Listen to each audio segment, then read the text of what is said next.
You have to hear this, Preet. I saw something hilarious the other day. It seems Saul lost his glasses when he was back home. Okay, get this. Now, about the conference from the other day. Father, you're rather quiet today, and it seems you're much taller than usual. Solomon. Oh? How are you projecting your voice behind me? You're speaking to a tree.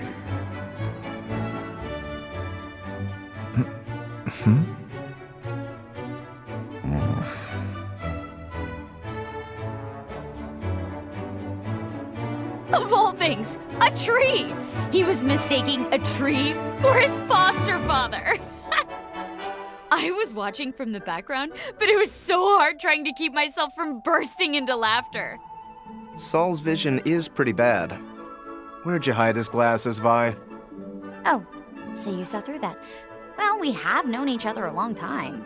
I made sure to give them back to him. Always was one of your favorite games. You and Baz wouldn't stop until Amlet stepped in. But aren't you a little too old to be doing it now? Age doesn't matter when expressing one's affection. What are you even doing here? Oh, right. That's why I came to see you. There is some truth to your opinion, but I cannot cooperate with you. I see. That's unfortunate. Well, you're backing down rather easily. Where did you misplace your usual negotiation savvy? Very well. Allow me to live up to your expectations. This is... The manuscript for next week's publication. I obtained it from a connection of mine. Simply put, it's an article detailing your more disreputable activities. How did some journalist dig up this much dirt? Who can say? There are all sorts of professionals in this world, after all. Regardless, it's written quite well. If this were to make it to print, I could only imagine what would happen. It could spell the end of your political career. I doubt anyone could return to the limelight in a few years. That said, it's possible for me to bury this article. I'll have to use more persuasive means, but it's worth it for a cooperative friend of mine. About what you mentioned earlier, Councilman Collenberg. Why don't you tell me about it in more detail? Gladly. I owe you one, Freet. Your manuscript became the deciding factor. Glad to hear. Thought perhaps I'd lost my touch. It seems your concerns are unfounded. The intel you gathered was accurate as well, Violet. Before the two of you, one's political career could all be for naught. I beg you don't conspire with each other to write an article about me. Like anyone would want to read an article about a politician talking to a tree. I am truly grateful you two aren't my enemies.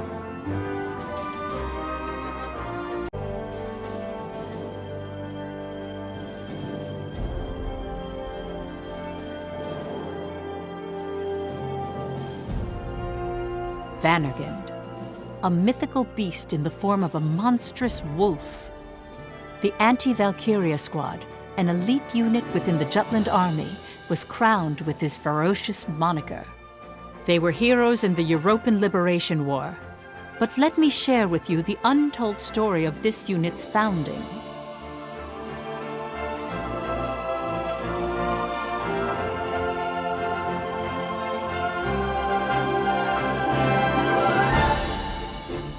The world power's restrictions grow harsher with each day.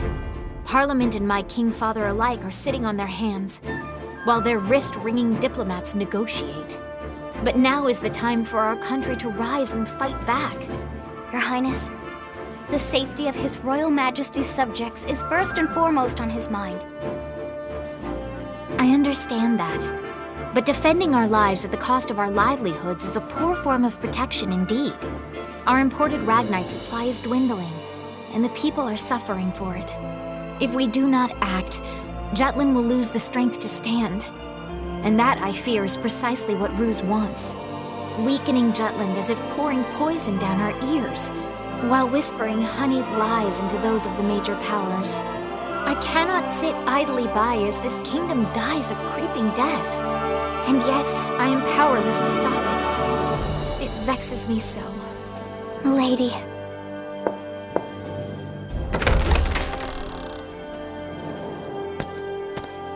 Pardon me. Parliament is starting to lean toward war, Your Highness. I beg your pardon? Why now, after resisting it for so long? Many of the younger politicians have rallied together in support, and it's spilled beyond Parliament. A pro-war article has grown quite popular, shifting public opinion on the matter. Even the military's begun collecting intel on the other world powers. It would seem a coordinated effort is being made to reshape Jutland's future. I believe Lieutenant Gronkair is part of this cabal. Gronkair? You mean Amlet? He's pushing to form an anti-Valkyria squad. Pardon? A specialized team trained to combat Ruse's Valkyria. Elite soldiers with exceptional skills, complemented by the most advanced Ragnite weapons available. They intend to train people with a high Ragnite aptitude, regardless of status or experience, to wield these weapons. Amlet Gronkair wants to join the team himself. Considering his rank and Ragnite aptitude, he'll likely be appointed as the squad's commanding officer. Given that he was a schoolmate of yours, Princess, I thought this might interest you. Imagine him taking initiative for once. Oh heavens, how foolish I have been. Here I was worrying about what I can do rather than doing, while my subjects are already standing up for themselves. Has the commission of this unit already been approved? No, there's been some resistance from the moderates. Princess. Godot, Miranda, please get ready. We will be departing soon. To Parliament!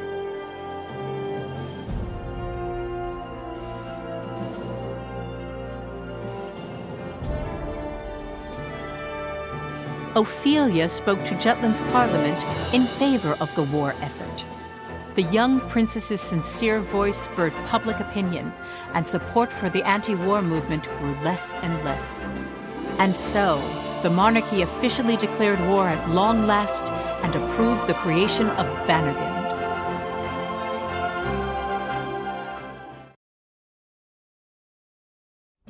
Second Lieutenant Amlet Gronkair, in view of the upcoming battle with Ruse, I hereby promote you to First Lieutenant. Furthermore, you are appointed henceforth as the commanding officer of the Anti-Valkyria Squad, effective immediately. Yes, Your Majesty. This unit's founding was made possible by my daughter's call to action, though it was you who first lobbied for it, yes? Yes, I'm grateful for Princess Ophelia's support. The citizens of Jutland have long suffered under Ruse's cruelty. Expecting someone else to come along and solve our problem simply isn't an option. Waiting, we realized, won't save lives. I thank Your Majesty and Princess Ophelia for giving us this opportunity to serve our country. I hold your patriotism in high regard. Now, go forth.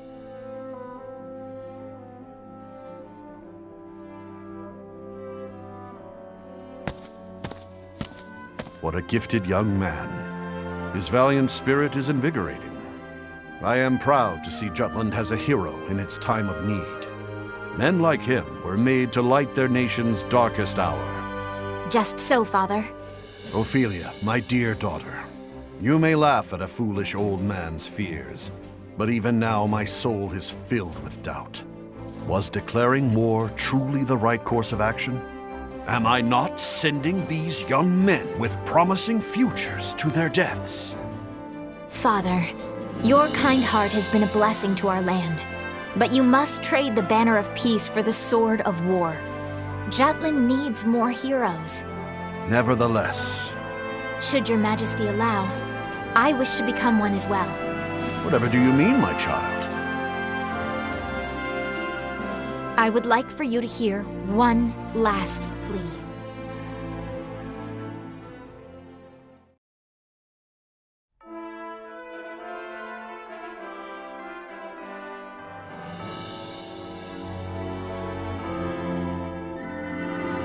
To form the Anti-Valkyria Squad, drafted citizens with high Ragnite aptitude were identified from their physical exams.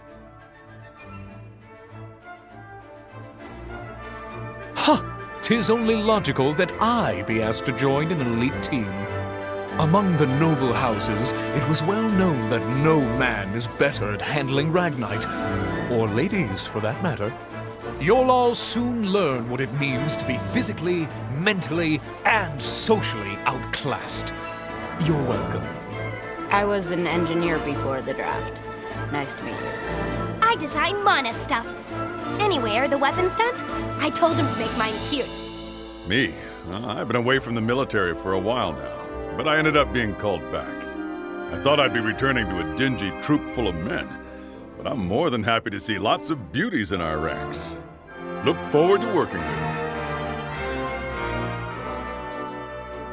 you. In addition, sentiment in favor of the war had grown throughout the country, and many volunteered to enlist. I'm a former teacher. I volunteered to protect my homeland. For the children who will one day inherit Jutland, I'll give my all in eradicating the Ruck threat. I used to be part of the main force, but I heard that the latest weaponry will be provided to the anti-Valkyria squad. If we're going all out at Ruse anyway, I want to do it with a bang. Hi! Thanks for waiting. Helena Anderson.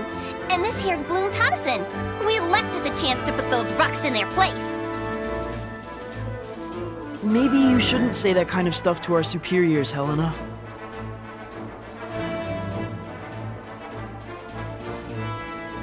Lighten up, Bloom. You're a soldier now. Act like one. Just point me in the direction of the enemy. Let me at him. Wow, she's ready to throw down. Me oh my, the proletariat is such a pugilistic pack. Don't get your bodies in a bunch over me, my lowborn beauty. Big talk. But can you back it up? Let's see if you can even throw down with the toughest commoner around. The toughest commoner? Isn't this unit a little too chipper? Like being back in school. Well, it never hurts to be energetic. Heads up. The commanding officer has arrived. Good, they're all here. From today forward, you are all members of Jutland's new anti-Valkyria squad, Vanagrand. I expect each of you to give us everything you've got in order to protect this country. We need to be ready for anything, so let's begin training immediately. That's all for now.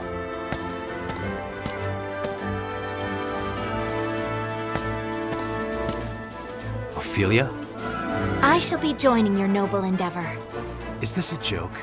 The front line is no place for a princess. My king father has been convinced otherwise, as he can avow. I am Lieutenant Villefort, Godot Villefort.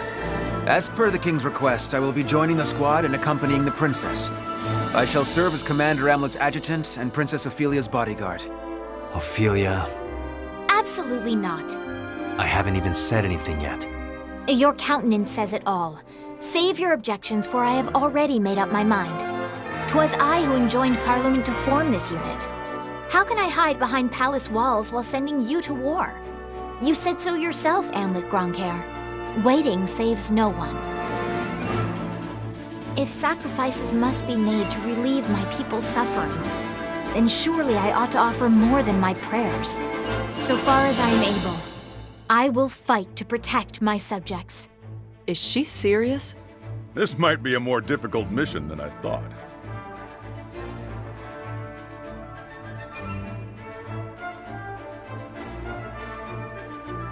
November 6, 1852 EC. They were the fangs of Jutland and the traitor's honed blade to challenge the Valkyria. This was how the anti-Valkyria squad came to be. Their achievements are as written in many biographies and books detailing the history of the war.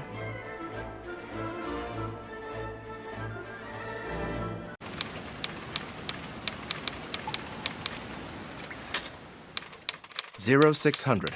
All personnel rise. Morning starts early for the Wolves. First order of business is rucking in full gear. Basic training to build stamina for long deployments. You're interviewing the members of Vanagrand? Sure, I'd be happy to answer your questions. Well, training is tough. I'm not what you'd call strong.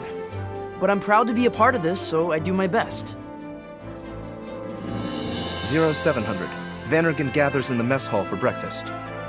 This here is Vanagrand's food, and just between you and me, it's better than the slop they serve the main force. Huh? What I think about Captain Hamlet?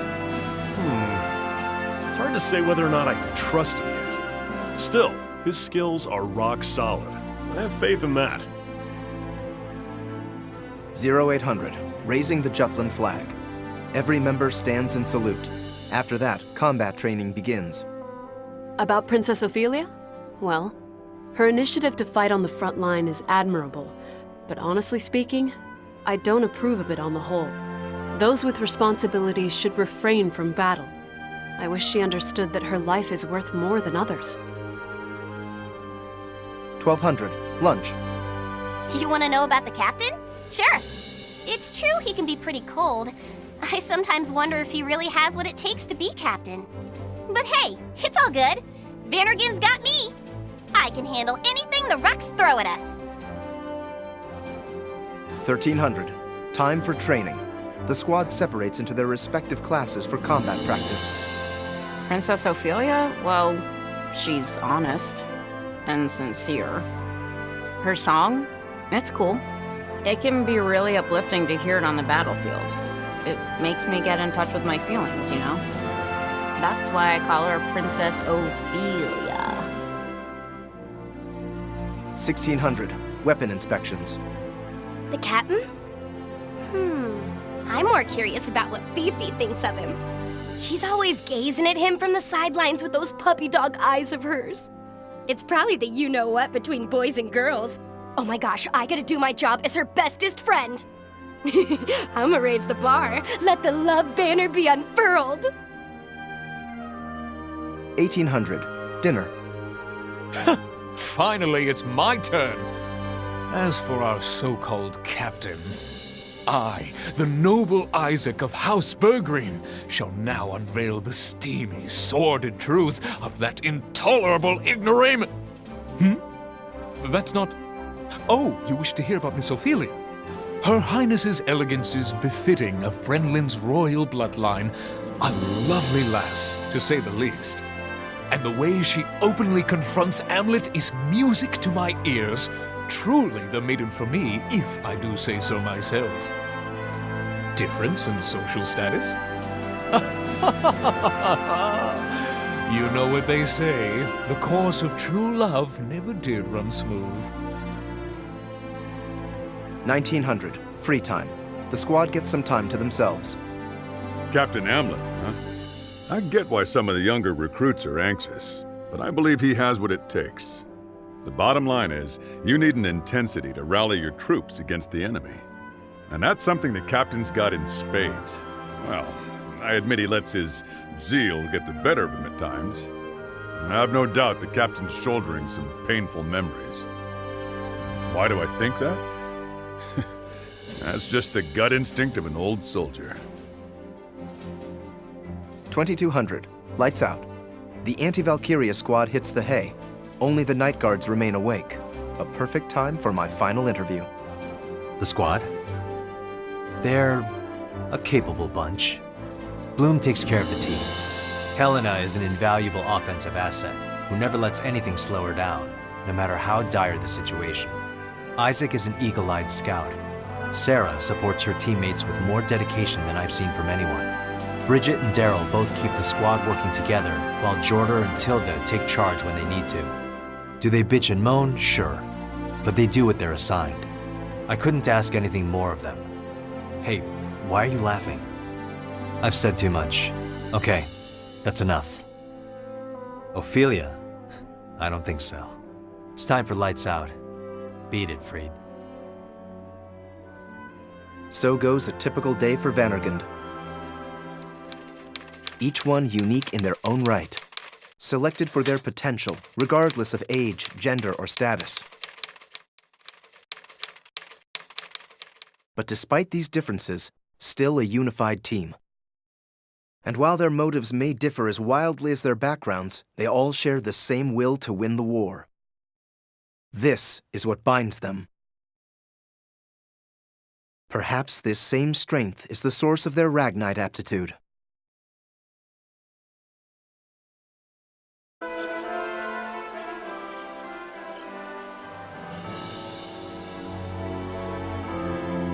That's all for today's training. When you get back to HQ, be sure to inspect your equipment. Hey, whose stomach is growling? Jeez, someone here is far too lax. I'm terribly sorry. Oh, it was Fifi. Such a shameful display. Ever so sorry. Princess! Did she just collapse in hunger? Are you serious? Stand back, all of you! Give her room! Huh? What the deuce are you?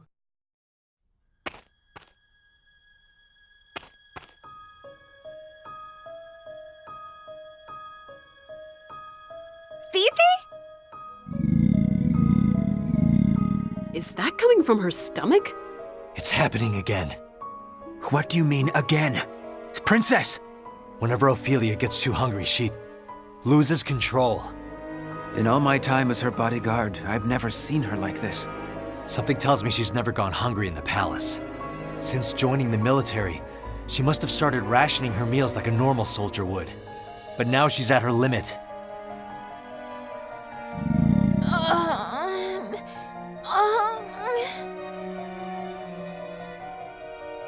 It looks like she's in pain. She must be holding it back by sheer force of will. But the moment she loses control, she'll go on a rampage. This happened more than once back at the Institute. Captain Gronkair is trembling. Just what kind of hell did he see?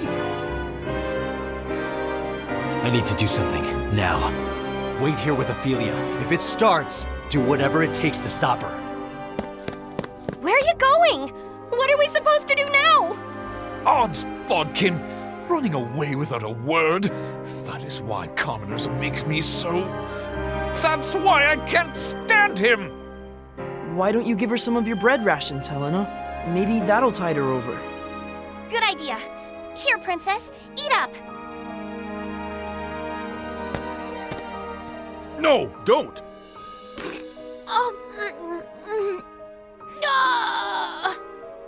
What the? Why is she in more pain? Idiot. You'll only provoke an empty stomach when you feed it partially. That only made her hungrier. What do we do? What do we do? I guess we just wait for the captain. I wonder what he plans to do.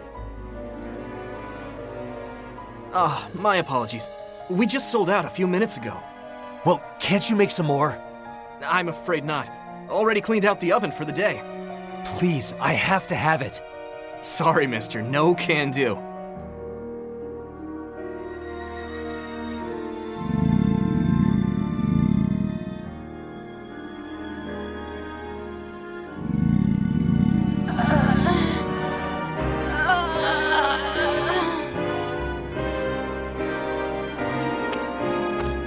She's starting to move. Is this it? The captain said to stop her no matter what. I know. Let's talk about all the good times we've shared. I see. Appeal to her reason with the memories we've shared together. Okay. Remember that time we went toe-to-toe in a pastry eating contest at my cafe, Princess? Fifi, think about the first time we had tea and cake. Do you recall how I asked you out to dine in some fine meats, Princess? The milk we had after training sure hit the spot, right? Hey, don't all those memories involve food? Everything you've just said is having the opposite effect. But we all bonded with Fifi by watching her chow down. Those sounds aren't normal. Things are looking grim, First Sergeant. Whatever you're doing, Captain, make it quick. Please, I'm begging you. Isn't there something you can do? Don't be unreasonable. Can't you come back tomorrow?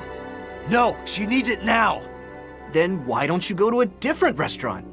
It has to be from here. Please. I'll do anything. What is this? I don't even...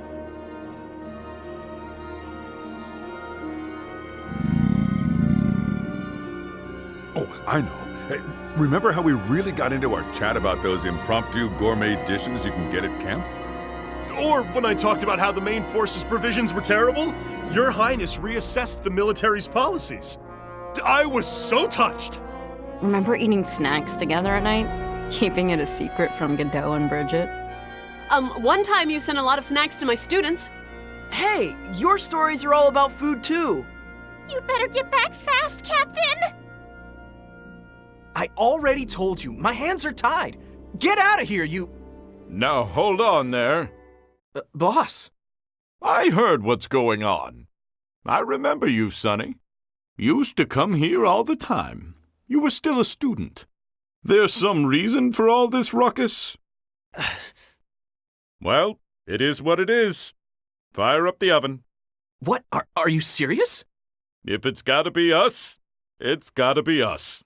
Let's get cooking. Thank you. I mean your debt.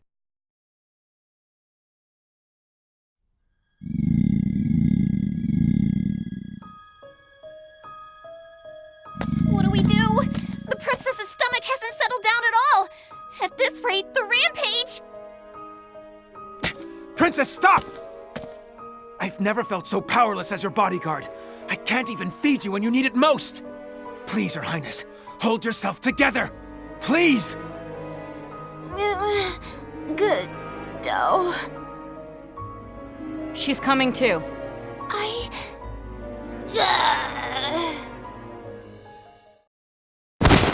Fifi?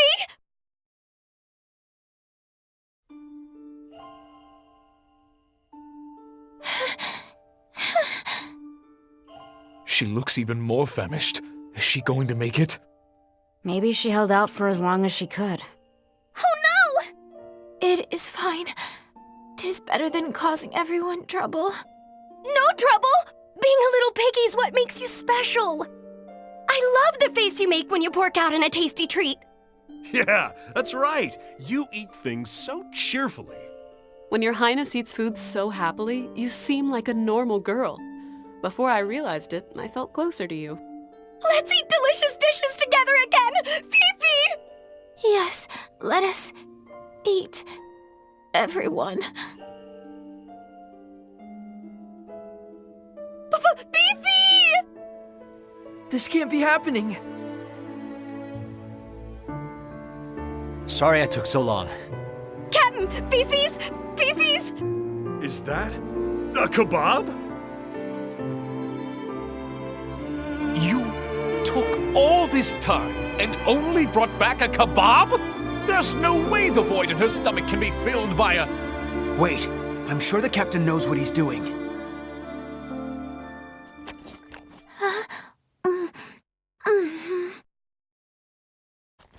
Delicious.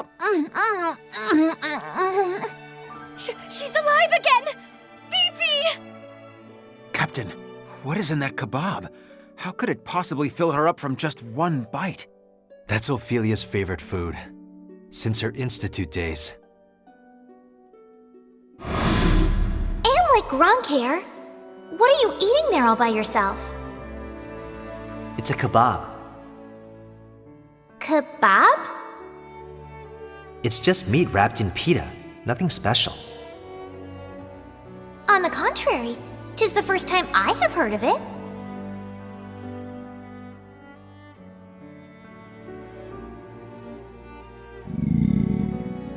You want some? My, are you positive? Thank you. Delicious. It's cheap eats. I'm sure you've had much better back in the palace. Nay, I say, never have I tasted a delicacy so divine.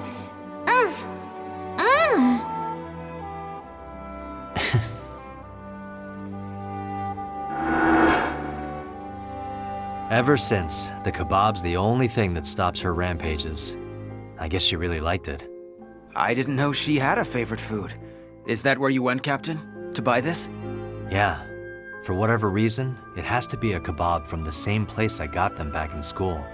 Had to get the manager to jump through hoops for this. I can't believe it.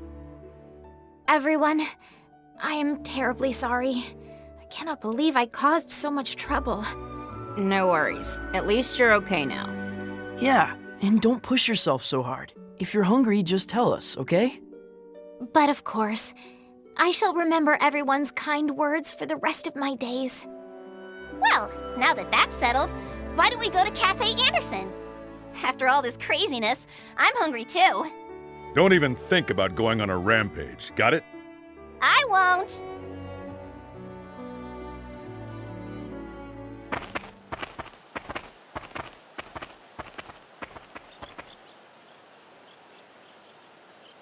It seems I've caused you trouble again, Amlet.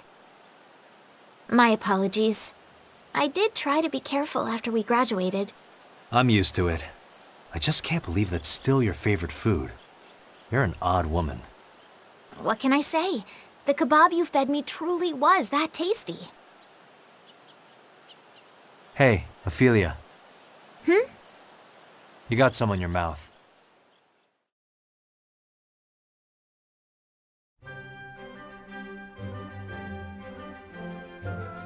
Oh my, thank you. I told you before, you gotta keep your appearance up. You're a princess after all. Honestly, those two. Good grief. It's so natural to them, there's not a damn thing we can say about it. Huh?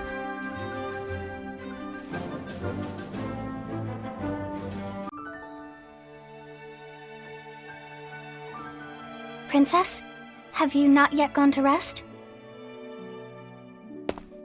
I could not help thinking about Godot. Do you remember how he would scold us when we were younger?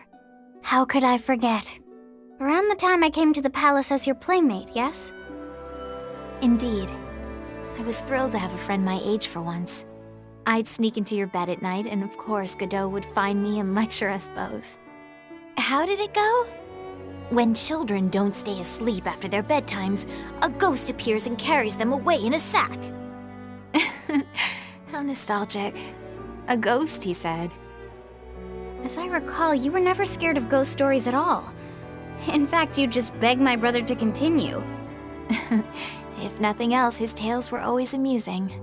You, on the other hand, were quite frightened, were you not? I was just a child.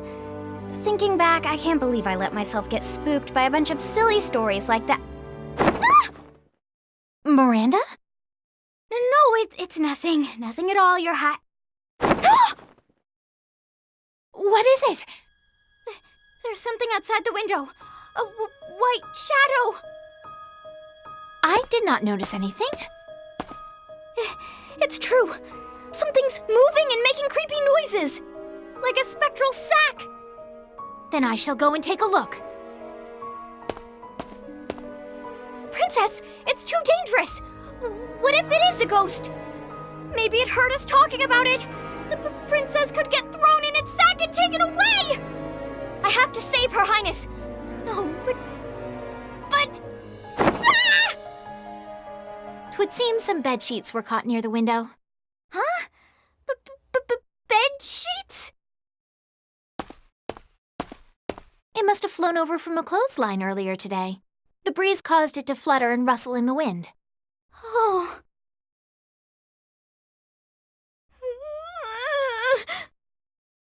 Miranda, can it be that you're still afraid of ghosts? Yes, milady. Truth be told, they terrify me to this day. I did not know.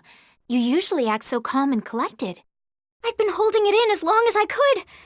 I didn't want your highness to see me in such a pitiful state. This is no laughing matter. My apologies. I could not help it. Miranda, fearless warrior on the battlefield, cowering from a spooky sheet. The contrast is amusing, you must admit. It's your and Godot's fault I am this way to begin with. Even as a child, you were so amused, you just kept asking for more and more details. And my brother, with that serious face of his, wouldn't stop going on about what the ghost did with all the kids it took. Thanks to you two, the fear of phantoms haunts me still. I'm terribly sorry about all that. But it makes me happy to hear you haven't changed a bit. Are you implying I'm still a child? Oh, Miranda, please do not pout. Well, let's hurry back to bed, before the ghosts find us. Milady! Just kidding. Miranda mentioned something about marriage proposals. Always meddling in matters that don't concern her. Please do not scold your sister. I insisted she tell me. Princess, don't take anything she said seriously. I have a duty to focus on my current responsibilities. Settling down can wait till after the war. Yes, of course. Besides, I'm the one who should be worrying about her future. She's nobility, should be courting suitors herself, and yet she hasn't managed to entertain any promising prospects. Why, just the other day she said, I could never marry a man who isn't stronger than me. And he'd have to be as honest as the princess herself. and that was that. Disregarding the part about myself, matching Miranda in strength is a condition few suitors could ever hope to meet. Yes, that is why our father is having a hard time finding someone suitable. What kind of gentleman do you suppose would suit her? Me? Well, nothing unreasonable. They need only be as skilled with a sword as I am, as good-natured as my sister, and as sincere as you. I think your conditions are even stricter than Miranda's. Really?